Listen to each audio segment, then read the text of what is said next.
Jawbreakers, also known as gobstoppers, have preoccupied candy lovers for decades. You pop one in and slowly suck or chew through up to 10 layers of colors and flavors.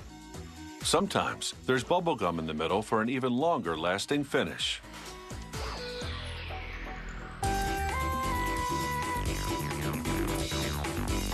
The larger ones are just for show. Most Jawbreakers are about the size of a golf ball. To make their bubblegum centers, a worker blends synthetic rubber with powdered resin, which will dissolve the rubber.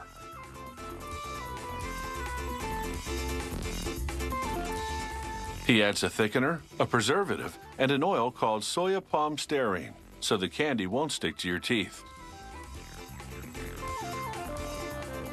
After mixing and steaming at 300 degrees Fahrenheit for 4 hours, the batter pours into trays to cool.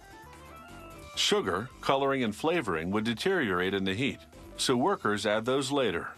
There's enough of this base to make gum centers for 450,000 small Jawbreakers. After 24 hours, the batter's hard. Workers chop it up and blend it with corn syrup to make it softer and sweeter.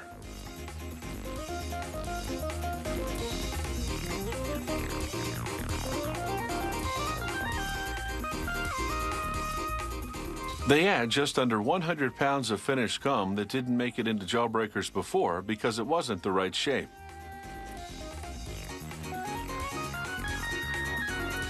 Now they add natural and artificial flavors, which can include lemon, orange, strawberry, grape, even tutti frutti. Then they add icing sugar. It makes the gum smoother to chew than regular sugar would.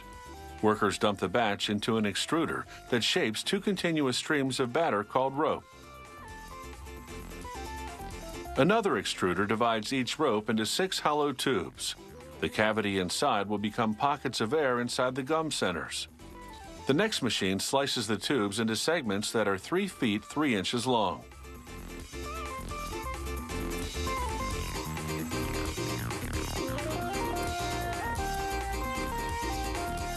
A mechanical arm pushes the segments into the channel of a forming machine.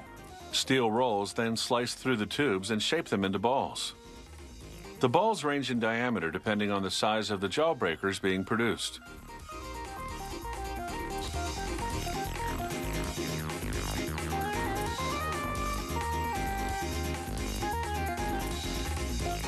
Air blows through perforations in a cooling tunnel to cool and firm the centers.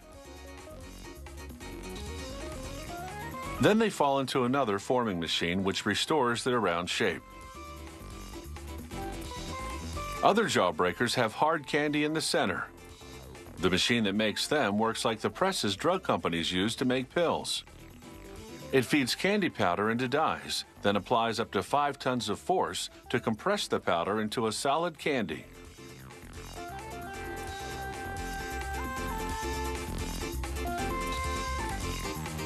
Now for the rest of the Jawbreaker. First, they dump the candy centers into what's called a coating pan. They add a hot mixture of water, corn syrup, and food coloring. Then dextrose, a type of powdered sugar. The pan rotates for 20 minutes as warm air dries the ingredients over the centers. The factory repeats this step 10 times for each layer. Talk about a sweet ordeal. Making a Jawbreaker takes 4 days. Workers give this batch special treatment. They speckle these Jawbreakers with different colors, giving them what this company calls the psychedelic look.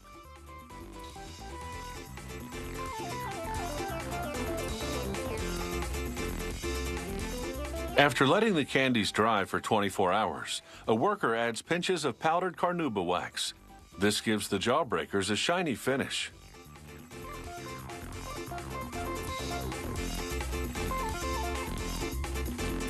Sliced open, you can see these Jawbreakers have 10 layers of flavors and sugar surrounding either hard candy or bubblegum cores.